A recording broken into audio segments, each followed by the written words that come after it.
Donc pour faire les frais sur Didgeridoo, on va se rendre ici, donc sur la page d'accueil, hausse et baisse. On va sélectionner le CAC 40, voir toutes les actions du CAC 40 et on va regarder l'action la plus faible pour, euh, pour éviter de mettre un trop gros dépôt. En général, elle tourne à un peu moins de 10 euros l'action la plus basse. Que je la retrouve. On a du Stellantis ici par exemple, on va partir sur celle-ci. Donc il y a deux solutions. Soit on va faire deux achats et une vente totale. Donc on achète un premier titre, on refait un achat d'un deuxième titre, et ensuite on revend les deux titres d'un seul coup.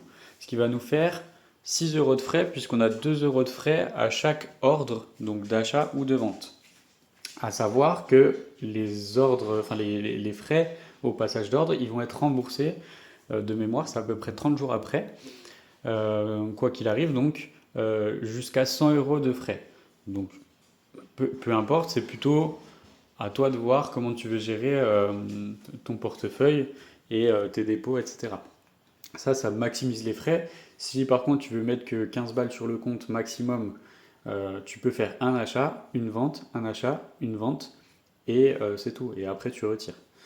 Donc pour faire l'achat, achat, rien de plus simple. On regarde le prix là-haut. Moi je te conseille de rester en cours limité, on ne sait jamais. Quantité, on va mettre une. Et donc le cours limité, moi je mets toujours celui qui est affiché. Nous, ce qu'on veut, c'est pas là, c'est pas faire des profits, pardon. Tac, tac. C'est pas faire des profits, c'est juste faire les frais qui sont nécessaires au déploiement de la prime. Donc là, je peux même mettre, hop, tac, 9,5, pardon.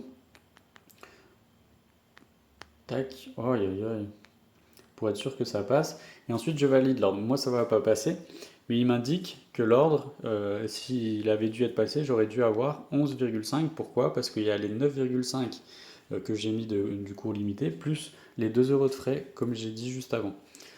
Donc là, on fait un premier achat. Tac, il passe. On peut faire un deuxième achat, donc même chose, même principe.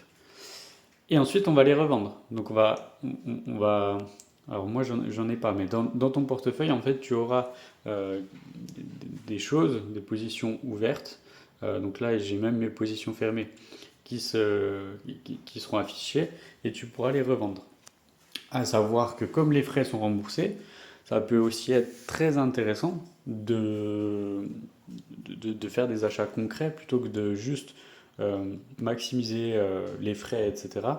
Juste pour le déploiement de la prime, ça peut être très intéressant d'aller chercher, je ne sais pas, sur cette fin d'année avec le rallye qui devrait venir, rien n'est sûr. Mais tu vois, tu peux aller dans les ETF les plus détenus, on va trouver du MSCI World, du S&P 500, etc., etc. Donc ça peut être très intéressant de partir là-dessus. Bien entendu, il faut voir en fonction du montant que tu veux mettre.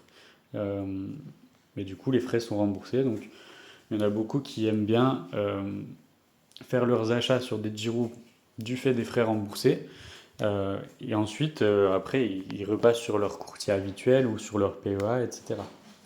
Donc voilà, c'est assez simple. Si tu as des questions, n'hésite pas.